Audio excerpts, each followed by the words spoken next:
Connection is one of the underlying spiritual attributes that makes the Cosmere work. Pretty much all magic in the Cosmere relies on some form of connection being used. Among some arcanists and Cosmere scholars, this term is called capital C connection to denote that they're referring to the attribute and not, just the concept of connection in general. And that is one of the topics I will be talking to you about today, connection and bonds in the Cosmere. Weirdly enough, coming to Taldain was supposed to be the hard part of this video. Getting a research visa here was incredibly difficult. But it was actually writing this video that was harder than acquiring that research visa. This video will be dense, but not particularly spoiler heavy. I will be drawing information from the following books, as well as multiple words of Brandon: The Rhythm of War, Yumi and the Nightmare Painter, Tress of the Emerald Sea, The Emperor's Soul, The Lost Metal, Mistborn Secret History, Arcanum Unbounded, and the White Sand graphic novels. If I can't avoid a specific story spoiler, I will provide a timestamp for where to skip to. Connection is one of the fundamental spiritual attributes comprising spirit webs. It is a quantifiable representation of a person's ties to all three realms. It's also a representation of an individual's ties to their family, their people, the place they're from, the places they've been, the languages they speak, and the investiture that they can access. If we think of a spirit web as a group of nodes connected by strands, connection would be the strands that link these nodes together, with the nodes being different places or people or concepts that person's connected to. When made visible in the Cosmere, either by an invested art or a mechanical method, connection appears as a jumbled mass of lines extending out from the individual, connecting them to the rest of the world around them. Dalinar stepped forward, walking among his stunned bodyguards, noting 8 lines of light extending from Nael into the distance. Connection can also be manipulated. This power is relatively uncommon in the Cosmere and requires a lot of investiture to use, but we do have some examples to go off of. Mainly, we've seen this done with Bondsmiths and spren, but we also know that Elantrians can manipulate connection and that Duralim and Pharyngs can store it. We've also seen a single instance in the Cosmere, at least that I'm aware of a group deliberately trying to forge a connection through mechanical means. The Irie had an orb or device that would have sufficiently connected one of their members to preservation so they could pick up the shard. The end pages, however, describe the culmination of the notes and sketches, a kind of arcane device in the shape of a sphere. You could break it and absorb the power within, which would briefly connect you to preservation, like the lines he'd seen in the space between moments. The ability to manipulate connection is most commonly associated with bondsmiths, and a properly trained and knowledgeable bondsmith is one of the most powerful beings in the entire Cosmere. They can fortify the connections between individuals across realms and manipulate spiritual bonds to such an extent that they could steal or dissolve a Nahel bond between a Radiant and a spren. They can also manipulate a person's physical connection to the world. Just a bit of a reminder and a heads up, I'm going to be reading a bunch from chapter 111 of Rhythm of War, and when I read this chapter for the first time, it blew my mind. So if you haven't read that, get out of here. I do not want to take that from you. Skip to this timestamp right here. Ishar suddenly dashed forward, rushing into one of Sigzil's attacks. The old man ducked the strike, then came up and touched Sigzil on the chest. When Ishar's hands withdrew, he trailed a line of stormlight behind him. He touched his hand to the ground and Sigzil stumbled, gasping as his glow started to fade. Ishar had apparently tethered Sigzil to the stone with some kind of glowing rope that drained the stormlight out of him and into the ground. The 4 followed, almost faster than Dalinar could track, one after another, tethered to the stone. Not bound, not frozen, but their light draining away, and all of them stumbled, slowing as if their lives were being drained with it. "I see," Ishar said softly. He met Dalinar's eyes. "So the enemy has corrupted the Stormfather too. I had hoped." He shook his head, then reached out and pressed his hand to Dalinar's chest. With the strain of keeping the perpendicularity open, Dalinar wasn't able to move away in time. He tried to drop the perpendicularity, but when he pulled his hands apart, it remained open, power roaring through. Ishar touched his hand to his own chest, creating a line of light between him and Dalinar. "I will take this bond to the Stormfather. I will bear it myself. I sense something odd in you, a connection to Odium. He sees you as the one who will fight against him. This cannot be right. I will take that connection as well." Dalinar gasped, falling to his knees as something was torn from him. It felt as if his very soul was being ripped out. The Stormfather screamed, a terrifying, agonized sound, like lightning that warped and broke. "No," Dalinar thought, "no, please." A shadow appeared on the field of whiteness, a shape, the shape of a black sword, with a single line of darkness swiped through the line connecting Ishar to Dalinar. The white cord exploded and frayed, trailing wisps of darkness. Ishar was cast away, hitting the stone. The perpendicularity remained open, but its light diminished to reveal Szeth standing between Dalinar and Ishar, brandishing his strange black shard blade. His illusion melted off like paint in the rain, breaking into light, which was sucked into the sword and consumed. "Are you all right?" he asked the Stormfather. "Yes, he tried to steal our bond. It should not be possible, but honor no longer lives to enforce his laws." Connections tie individuals to their homeland, their language, their family, and really to every person, place, or thing they've ever interacted with. It's how the soul of the individual tracks key information related to identity. Not all of these connections are of the same strength. The connection between family or individuals who are well acquainted is stronger than with someone met in passing. "Very well," Gautona said, "but I'm confused at one thing. From what little you've told me of this process, I cannot fathom why these seals even begin to work on me. Don't you need to know a thing's history exactly to make a seal work on it?" "To make them stick, yes," Shai said. "As I've said, it's about plausibility." "But this is completely implausible. I don't have a brother." "Ah, well, let me see if I can explain," she said. "I'm rewriting your soul to match that of the Emperor, just as I wrote the history of that window to include new stained glass. In both cases, it works because of familiarity. The window frame knows what a stained glass window should look like. It once had stained glass in it, even though the new window is not the same as the one it once held. The seal works because the general concept of a stained glass window has been fulfilled. You spent a great deal of time around the Emperor. Your soul is familiar with his, much as a window frame is familiar with the stained glass. This is why I have to try the seals on someone like you, and not on myself. When I stamp you, it's like I'm presenting to your soul a piece of something it should know. It only works if the piece is very small, but so long as it is, and so long as the soul considers the piece a familiar part of Ashravan, as I've indicated, the stamp will take for a brief time before being rejected."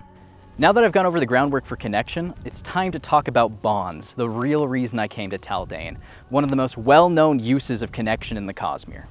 A bond in the Cosmere is a mechanic in which two entities formally agree to a type of symbiosis, where each party involved exchange something for access to power. This is most commonly seen in the Nael bond and the Luhel bond, where a connection is strengthened or forged between a person and an invested entity in exchange for power. Bonds in the Cosmere have been split into two official categories: spiritual bonds that trade in realmatic connection, and cognitive bonds, which trade in physical matter. These are the Nael and Luhel bonds. While the specific definitions for what these bonds are haven't been codified, we have plenty of information to work with to determine whether something is a spiritual bond or a cognitive bond. The Nael bond is best known from Roshar. This bond is forged between Type 1 invested entities like Radiant Spren and a sapient being from the physical realm, usually a human. This type of bond is most likely a spiritual bond that links the spirit webs of the two participants. This is widely thought because in universe the word Nael means a bond to divinity in Risharan, whatever that language is. That is a word in Risharan, and I'm not sure what it meant in 2002, but it basically just means the bond to divinity. Before moving on, we'll have to have a small discussion about Risharan linguistics. Risharan linguistics is surprisingly deep for how little it's brought up in the books, with many languages and language families available. There's a fantastic video by the YouTuber Simulanger that goes over the Risharan language families. I'll link that video in the description down below, as well as a card on this video. Anyway, I bring this up because the word Nael that describes the main spiritual bond in the Cosmere is a compound word, a bond unto divinity, with the suffix el meaning bond, right? And then na presumably means to divinity. So if we take that logic and apply it to the word Luhel, which appears to be in the same language and have the same roots, it is a bond unto something. My headcanon is that it has something to do with cognitive connection. Just keep this in mind for a theory that I have later on in the video. Okay? Great. Anyway, the Nahel bond is made with a Type 1 invested entity, entities that are made of investiture and whose existence is primarily in the cognitive realm. This bond trades in realmatic connection in exchange for power. For example, in a bond between a Radiant and a Spren, the Spren gets an anchor to the physical realm, allowing them to exist and grow there without losing their minds, in exchange for granting their Radiant access to surges contingent upon the oaths they both made. This strengthened connection allows a Spren to manifest as a physical object in the physical realm. In the case of Radiance and Spren, an initial connection is made between a Radiant and a Spren when a human has attributes that align with that Spren's Radiant order. This connection can be strengthened and formalized by the swearing of oaths and ideals. When a Radiant levels up, so does the Spren due to the strengthening of the connection between them. Spren aren't the only cognitive entity that can form a Nahel bond. Seons are also capable of forming a type of Nahel bond with their master. This bond doesn't grant access to surges, and aside from having a dope Spren orb companion with FTL communication capabilities, I don't really see what attributes or powers that bond could give. But to add another wrinkle to this, there are two wobs about Brandon talking about the similarity between the seon bond and the Nael bond. Why do seons become broken when their person is taken by the Sheod? A seon has a spiritual connection with their user. When the Sheod takes the user, it messes up the spiritual nature of the user, and it really messes up the nature of the seon. How important are bonds like the Nael bond and the seon bond in the Cosmere? I'd say very important. Is this kind of bond relatively common, or is what seons, spren, and nightblood do a little more rare among splinters? I'm specifically talking about the act of making bonds not a giving of magic powers, really, that appearing to be function on Roshar. Also, regarding your post about Stormlight 3, I'm personally okay with 2,000 pages if need be, so make the chapters as long as you want. Smile. The bonding is basically the same mechanic regardless of the world, just with different flavoring. Roshar isn't the only place where the bond gives powers, it's a matter of what's stuffed into the soul and how. Additionally, there's another wob that seems to imply that, on Roshar at least, a Nael bond between a seon and their master could result in additional effects and abilities, although there is some debate about whether or not Brandon was just confused in this wob. I'll play it anyway. If an allomancers bonded to a seon was a travel to Roshar, would that act as a Nahel bond? It would act very, very similarly, yes. It is... But it would be like, it wouldn't necessarily do the exact same things. It's like if you've got two radios tuned to a frequency, they won't necessarily pick up another radio frequency or things like this. That's a bad metaphor. I'd have to think of a better one. But it would be treated exactly the same way, but it might not grant the same powers. Until we see more about the seon bond, it's hard to say for certain. But personally, I think it's going to be pretty different. The seon bond seems to be operating a different power level than that of a radiant bond, for example. It also doesn't seem logically consistent with how we've seen bonds work in the Cosmere previously. Like, we've seen radiants off-world recently in books like Yumi and the Nightmare Painter and the Sunlit Man, and their bond doesn't seem to lose or gain abilities just because they're in a new location. So why would a bond between a seon and a person grant a new ability if they're just on Roshar? I don't know. What do you think? Do you think that a seon bond would gain some sort of ability on Roshar? And if so, what do you think that could be? I've got no clue. Sound off in the comments down below, guys. Spiritual bonds appear to come in varying levels of power and flavors. For example, lesser spren can form bonds with the wildlife of Roshar. These bonds imbue the physical being with some sort of supernatural ability, most commonly observed with chulls and sky eels. A similar but more extensive process can also be observed with singers. Singers can adopt different forms that change their bodies and ways of thinking. This symbiosis occurs when a singer with the proper mindset attracts a spren into their gem heart. The singer gets access to a new ability or way of thinking, and the spren presumably gets to feed on the emotions and experiences associated with that form. The Luhel bond is the other named bond we have in the Cosmere. It was first introduced in Tress of the Emerald Sea, but primarily has to do with aethers. This bond is a little bit different from the Nael bond. It seems to have more of a cognitive connection than that of a spiritual one, and the level of power shared between the two entities seems to be less. It primarily trades in physical matter in exchange for power. Again, this bond seems to be cognitive in nature. The two entities are able to communicate back and forth, but the spirit webs of the two entities don't seem to be as linked as they are in a Nael bond between a radiant and a spren. When a person and an aether are connected by the Luhel bond, the person exchanges the water from their body for access to manipulate and control aether. We haven't seen as much of this bond as we have the Nael bond, but the relationship doesn't seem quite as close as that between a radiant and a spren. The Nael bond is a spiritual bond, a bond to divinity, that trades in physical realmatic connection between a cognitive and physical entity in exchange for power. The Luhel bond seems to be a cognitive bond that trades in physical matter in exchange for access to power. To me, this implies that if a third type of bond were to exist, it would be a more typical form of symbiosis. It would be something like physical bond between an invested physical entity and a non-invested one that trades in physical resources for some sort of power. Ultimately, the reason I came to Taldain and got a research visa to come here in the first place was to determine the relationship between Sandmastery and the Luhel bond. In the Taldain system, the blue supergiant star known as Ace Da emits invested sunlight onto the surface of the planet. Because the planet is tidally locked between two stars, only Dayside gets this constant source of investiture beamed onto it. A lichen-like microorganism has adapted to use the sunlight and the investiture to cover nearly the entire surface of the deserts of Dayside. This lichen is what gives Taldain sand its white appearance. It's also this lichen that enables Sandmastery. When the sand gets wet or the investiture in it becomes depleted, it turns black in color.